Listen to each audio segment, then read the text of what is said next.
احبابی ذکر میں عرض کر رہا تھا، اللہ نے جب اپنے نبی کا، اپنے محبوب کا اسوہ بیان کیا، اور ہمیں یہ بات یاد رکھنی چاہیے کہ کائنات کے اندر حضور سے بڑھ کر کوئی بھی سیاسی لیڈر اور نہیں ہے۔ اللہ نے اپنے محبوب کا اسوہ بیان کیا، فرمایا وَاذْكُرُوا نِعْمَتَ اللَّهِ عَلَيْكُمْ، اے لوگو اس نعمت کو یاد کرو جو میں نے تمہیں عطا کی۔ اِذْ كُنْتُمْ أَعْدَاءً، تم آپس میں دشمن تھے، تم آپس میں دشمن تھے۔ فَأَلَّفَ بَيْنَ قُلُوبِكُمْ، اس نعمت نے تمہارے دلوں میں آپس میں الفت پیدا کر دی۔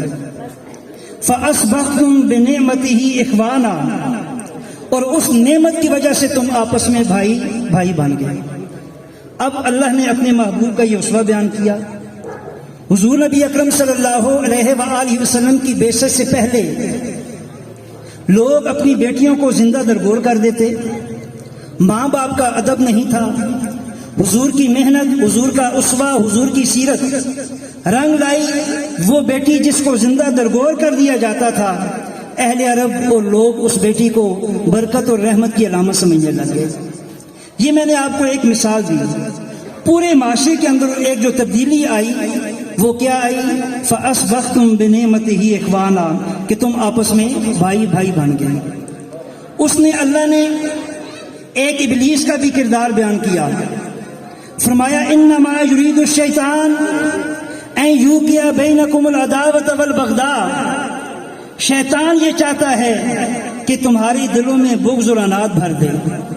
دوستو یہ دو کرائٹیریاز، ان کو اگر آپ ملوث خاطر رکھیں تو ایک بات کھل کے سامنے آتی ہے کہ شیطان کی ہمیشہ یہ چاہت ہوتی ہے کہ وہ اللہ کی مخلوق کو لڑائے، ان کے دلوں میں بغض اور عناد پیدا کرے، ان کے اندر فرقہ واریت پیدا کرے۔ اور اس کے محبوب کا یہ اسوہ ہے، اس کی چاہت یہ ہے کہ اللہ کی مخلوق کے اندر محبت پھیل جائے۔ میں نے جب سے ملک ارشد صاحب ان کو دیکھا، یہ بات میں کوئی خوشامد کے طور پہ نہیں کہہ رہا، ایک کرائٹیریا آپ کو بتا رہا ہوں۔ اللہ نے ان کو کردار وہ عطا کیا، اور آپ اس چیز کی گواہی دیں گے کہ کبھی بھی انہوں نے سیاسی طور پر الیکشن لڑنا یہ ہر بندے کا حق بنتا ہے، اور ایک سیاسی گھرانے سے تعلق رکھتے ہیں، اور یہ انشاءاللہ عوام کی خدمت اس لیے نہیں کریں گے کہ یہ سیاست میں آ گئے، یہ خدمت اس لیے کریں گے کہ خدمت کا جذبہ اللہ نے ان کی تربیت کا حصہ بنایا ہے، اور خدمت ان کی گٹی میں ہے، ان کے خون کے اندر ہے۔ اور میں بحیثیت محلے کا ایک امام اس بات کی آپ کو میں گواہی دوں گا کہ رات کو اگر 2 کا بھی وقت ہوا، ان کو اگر خدمت خلق کے لیے، ان بھائیوں کو اگر کسی کام کے لیے میں نے کہہ دیا تو انہوں نے اپنے آرام کا خیال نہ کیا، اپنے وقت کا خیال نہ کیا، اپنی مصروفیات کا خیال نہ کیا، اللہ کے مخلوق کی خدمت کے لیے ہمہ وقت اپنے آپ کو پیش کیا۔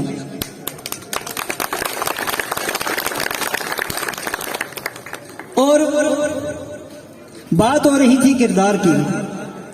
جب بھی کسی کو ووٹ دیا جاتا ہے تو 3 چیزیں دیکھی جاتی ہیں، یا اس شخص سے آپ کا مفاد ہے، یا اس شخص کا آپ کو خوف ہے، یا اس شخص کی آپ کے دل میں محبت ہے۔ اور دوستو اللہ کا کرم ہے، اللہ کا احسان ہے کہ ان کا مقدر جو ہے، ان کے سارے ووٹرز وہ ہیں جن کے دلوں میں خوف بھی نہیں، جن کے دلوں میں مفاد بھی نہیں، ان کا مقدر جو ہے وہ ووٹرز کی فقط محبت ہے۔ اور آج تک حالانکہ سیاسی جو پلیٹ فارمز ہوتے ہیں، جو سٹیجز ہوتے ہیں، ان کے اندر مخالفین کے اوپر طرح طرح کے الزامات لگتے ہیں۔ یہ جب میرے پاس آئے پہلے دن انہوں نے اپنی ایک بات کی پہلی میٹنگ میں کہ میں فقط اپنے آپ کو پیش کروں گا، اپنا ویژن، اپنا مشن لوگوں کے سامنے رکھوں گا، مگر میرا یہ مزاج نہیں کہ میں کسی اور کے اوپر کیچڑ اچھالوں۔ اور ان کو آپ نے دیکھا ہوگا اپنا معافی ضمیر بھی بیان کرتے ہیں، اپنا ویژن بیان کرتے ہیں، اپنے پروجیکٹس بیان کرتے ہیں، مگر اللہ کا کرم ہے کہ کسی اور کے اوپر کبھی انہوں نے کیچڑ نہیں اچھالا۔ اور آج کل ایک بات اور بھی بڑے افسوس کے ساتھ میں یہ بات کہہ رہا ہوں کہ ہم لوگ مذہب کو بھی دین کو بھی اور حضور نبی اکرم صلی اللہ علیہ وآلہ وسلم کی ختم نبوت کو بھی ہم لوگ اپنے مفادات کے لیے اور اپنے ووٹس کے لیے استعمال کرتے ہیں۔ یہ بات یاد رکھیے، میں ایک دین کا خادم ہونے کے ناطے اور اسلامک اسٹڈیز کا ایک طالب علم ہونے کے ناطے آپ کی خدمت میں یہ بات عرض کروں گا کہ جس طرح ہم میں سے یہاں سارے الحمدللہ مسلمان بیٹھے ہیں، امت میں سے کوئی ایک طبقہ بھی اگر یہ دعویٰ کرے کہ قرآن فقط ہمارا ہے باقی کسی اور جماعت کا نہیں، تو مجھے بتائیے کیا وہ اپنے دعوے میں سچا ہوگا؟ اونچا بولیے، نہیں۔ اگر کوئی شخص یہ دعویٰ کرے کہ بیت اللہ شریف فقط ہمارا ہے، مجھے بتائیے کیا وہ اپنے اس دعوے میں سچا ہوگا؟ اور یہ دعویٰ کر کے بیت اللہ شریف کے اوپر اپنی نسبت کا اپنے اجارہ ہونے کا دعویٰ کر کے باقی سب کو وہ غلط کہہ دے، مجھے بتائیے کیا یہ دعویٰ درست ہوگا؟ دوستو، اسی طرح دو میں نے مثالیں دی، اسی طرح جو حضور نبی اکرم صلی اللہ علیہ وآلہ وسلم کی ذات کے ساتھ جو رشتہ ہے، جو حضور کی ناموس کا معاملہ ہے، وہ ساری امت کا اجتماعی ایک سرمایہ ہے، کسی ایک فرد واحد کا یا کسی ایک جماعت کا یا کسی ایک گروپ کا وہ اثاثہ نہیں۔ اگر کوئی شخص یہ دعویٰ کرے گا تو وہ اپنے دعوے کے اندر کیا ہوگا؟ غلط ہوگا۔ اور ایک شعر بڑا پیارا محترم متی صاحب بھی پڑھ رہے ہیں، مذہب کے حوالے سے، مذہب کو کھلونا بنانے والے شاعر کہتا ہے کہ مذہب کے جو بیوپاری ہیں، مذہب کے جو بیوپاری ہیں وہ سب سے بڑی بیماری ہے، جو دین کا حرف آخر ہے، وہ جن کے سوا سب کافر ہیں، ان جھوٹے اور مکاروں سے، مذہب کے ان ٹھیکیداروں سے میں باغی ہوں، میں باغی ہوں۔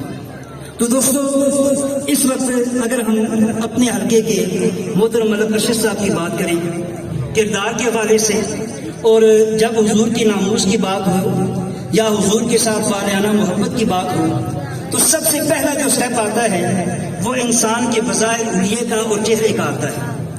آپ خود دیکھ رہے ہیں کہ اللہ تعالیٰ کے فضل و کرم سے ہمارے بھائی ملک ارشد صاحب، ان کو اللہ تعالیٰ نے اپنے محبوب کی سنت کے ساتھ ان کے چہرے کو مزین کیا، یہ ایک پہلی علامت ہے۔ اور دوسری، اس کے بعد اگلی علامت جو ہے، غور کریں کہ کون سا شخص حضور کے ساتھ کتنی محبت کرنے والا ہے، حضور کی ناموس پر کتنا پہرا دے سکتا ہے، کیا وہ اپنی آنے والی نسلوں کو، اپنے بچوں کو، اپنی اولادوں کو کیا دین کا علم دے رہا ہے کہ نہیں، دین کی تعلیم دے رہا ہے یا نہیں، یا ناموس رسالت کے لیے اپنے بچوں کو بطور مجاہد تیار کر رہا ہے یا نہیں۔ اگر وہ شخص اپنے بچوں کو دینی تعلیم سے آراستہ کر رہا ہے تو پھر ہمیں یہ یقین کر لینا چاہیے کہ یہ حضور کی ناموس کا سچا پہرے دار ہے۔ اور اگر بچوں کو ہم دینی تعلیم نہیں دے رہے تو پھر ہمارے دعوے، ہمارے نعرے وہ کھوکھلے ہیں، وہ سچے نہیں۔ اور اللہ کا کرم ہے کہ محترم بھائی ملک ارشد صاحب، ان کے صاحبزادے دینی تعلیم قرآن پاک پڑھ رہے ہیں، حفظ کر رہے ہیں، اور اللہ کے فضل سے 16 پارے ان کے مکمل ہو چکے ہیں۔ یہ بات اسٹیج پہ کہنے والی نہیں، مگر میں آپ کو بتانا چاہ رہا ہوں کہ جس شخص کے ساتھ آپ نے اپنا دامن وابستہ کیا ہے، اس کو آپ سیاست کے کرائیٹیریا پر، کردار کے کرائیٹیریا پر، اپنے آنے والی نسل کے حوالے سے، محلے کے حوالے سے، خدمت کے حوالے سے، مجھے یقین ہے کہ جس پیمانہ اور جس آپ کرائیٹیریا پر پرکھیں گے، اللہ نے چاہا اور میری دعا ہے کہ اللہ تعالیٰ میری یہ الفاظ بطور دعا اپنی بارگاہ میں قبول و منظور فرمائے۔ جس کرائیٹیریا پر آپ پرکھیں گے، انشاءاللہ ہمارے یہ بھائی اس کرائیٹیریا پر آپ کو پورا اترتے ہوئے نظر آئیں گے۔ اللہ تعالیٰ کی بارگاہ میں دعا ہے کہ جو اللہ تعالیٰ ان کو بھی کامیابی عطا فرمائے اور ہماری توقعات کے اوپر انہیں پورا اترنے کی توفیق عطا فرمائے۔ وما علینا الا البلاغ۔ بات کو آگے بڑھاتے ہوئے حضرت میں ایک شعر ہدیہ کرنے لگا ہوں ملک صاحب۔ ہم تو مسلمان ہیں نا، ایک سکھ ہے، نام ہے چرن سنگھ بشر۔ کیا نام ہے؟ چرن سنگھ بشر۔ وہ ہمارے نبی کے بارے میں کہتا ہے کہ پیار ہو جائے کسی سے کوئی چارہ تو نہیں۔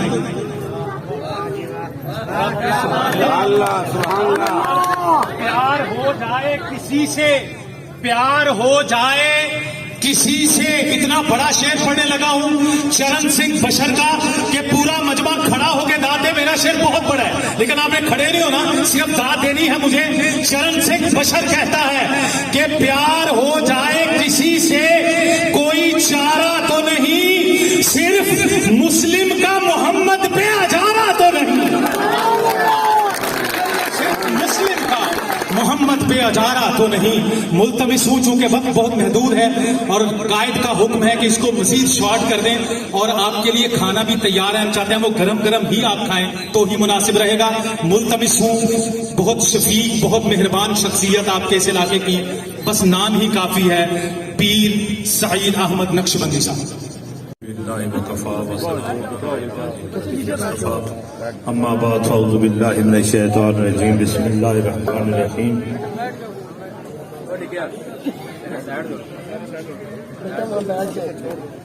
हज़रात मोहतरम, वक्त बहुत कम है और बारिश का मौसम है, इसलिए इंतहाई मुख्तसर आज जी तो ये चाहता था कि बड़ी लंबी गुफ्तगू आपके इस महल्ले और बिलखुसूस कायद आज़म से पीट के बासियों से करूं। हज़रात मोहतरम, मुझसे पहले मेरी जमात के तर्जमान हज़रत अल्लामा मोहम्मद मकसूद अयूब साहब ने बड़े ही तफसीलन मलक साहबान का तारफ भी करा दिया।